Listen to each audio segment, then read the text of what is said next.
Untuk memastikan pembangunan berjalan merata dan juga penerapan 12 gerakan dan 7 program Banyuasin Adil dan Sejahtera, orang nomor 1 di Banyuasin ini mengunjungi sejumlah daerah terluar dan juga terpencil di Banyuasin. Grup Hadro Desa Manggaraya dari Dusun 1 sampai Dusun 4, Karang Taruna.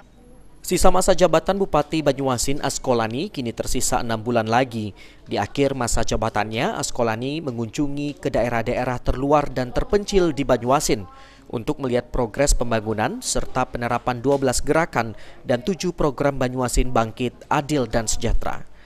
Didampingi oleh anggota DPRD Banyuasin, M. Nasir, dan sejumlah kepala OPD serta Ketua Basnas Banyuasin, Askolani mengunjungi Desa Manggaraya, Kecamatan Tanjung Lago.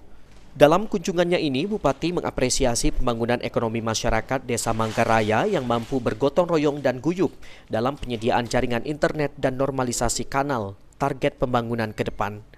Banyak sekali pembangunan yang sudah dilakukan di desa, jalan termasuk jembatan, termasuk rumah sekolah juga sudah dibangun. Namun ada 2 hal lagi yang tentunya yang menjadi PR kita, yaitu masalah tower, sinyal, dan yang kedua masalah irigasi. Mudah-mudahan ini aspirasi ini akan kita tindak lanjuti segera untuk memenuhi harapan dan keinginan masyarakat khususnya Manggaraya, Kecamatan Tanjung Lago. Kita doakan Manggaraya tetap jaya, masyarakatnya kaya, sejahtera, damai, rukun, tentram, dan selalu mendapatkan keberkahan dari Allah Subhanahu wa Ta'ala. Sementara itu, Muhammad Nasir, anggota DPRD Banyuasin dari fraksi Golkar, berusaha berkontribusi dalam pembangunan Desa Manggaraya dengan akan membangun fasilitas jalan setapak. Ini kalau kita sebagai anggota Dewan, kita akan melakukan pembangunan jalan.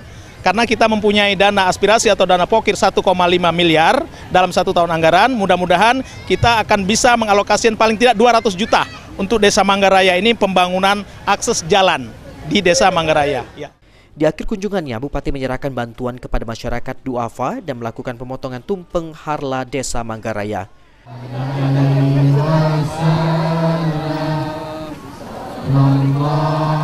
Selamat ulang tahun Desa Manggaraya. Ayo melompat. Sulaiman, PAL TV.